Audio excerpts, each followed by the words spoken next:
Hey guys, make sure to stay until the end. You can make one common mistake that can cost you hundreds, even thousands of dollars in repairs. Stay with us, we'll explain what it is.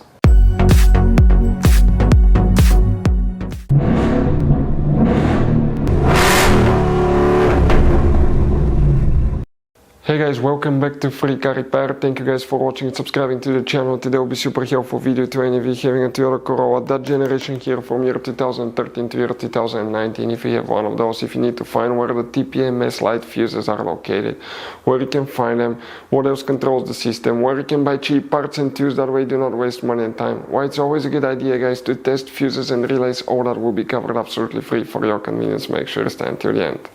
So before we start, let me tell you a little bit about us guys. Every single car we get here at the garage, we try to make at least 200 to 300 free repair videos. We take them completely apart, we show you how to do engine work, transmission, mechanical, body work, anything you can think of practically.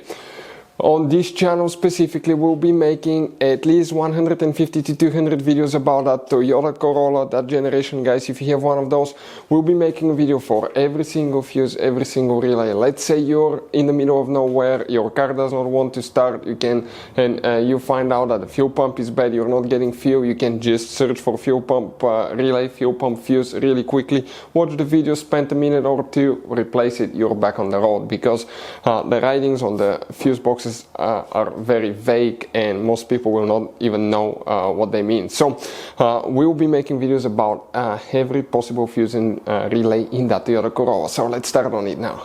So for any of you trying to find the TPMS light fuses, let's explain that on this generation Toyota Corolla, where you can find them. Now, this is one of the best tools for the money guys for TPMS system. It reads your codes, you can find out what's wrong, you can test sensors, program sensor, you can calibrate, reset sensors, multiple things guys. So this is a must-have tool nowadays for modern vehicles. If you're swapping tires, anything like that, it can pay itself off in just one-time fuse. We'll put the link in the description of the video below.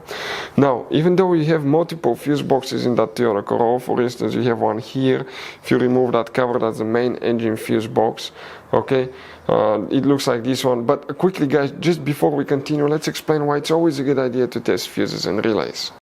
So let me explain why it's super important guys to test fuses. Fuses, not often you can see if they're burnt or they're good. Sometimes they may seem perfectly fine, you think it's a good fuse, you put it back in and you end up spending money and time on parts and problems that do not exist guys, when all you had to do, test your fuse, find out it's bad, replace it, fix your problem. So we will have a video how to test a fuse, okay, different kinds of fuses, and how to test relays guys. We're going to put the link in the description of the video below specifically to that video. Please check it out. So even though we have no fuses in that fuse box, you go to one inside there, that's the main interior fuse box, there is no fuses for the TPMS light guys. So what do you need to check if you have a problem? Practically guys, there is no fuse. You have a special computer for the tire pressure monitor system, a special module, it's about that size, that reads the signals from each tire. If you have a TPMS light, either you have a flat tire, you have a bad sensor, or you have a bad computer. Now, if you want to see which sensor is bad, you can easily find out with one of those tools. It's a piece of cake, very easy, but you don't have specially dedicated fuses. You may need to check BCM and PCM fuses. They're integrated, usually that function is integrated in the BCM and PCM features. As a result, people cannot just pull the fuse and turn the light off because it's illegal. Nowadays, every car needs to have TPMS system as a safety feature, guys. Those are the most common things we see at the garage. Hopefully the video will be helpful. Thank you for watching. See you next time.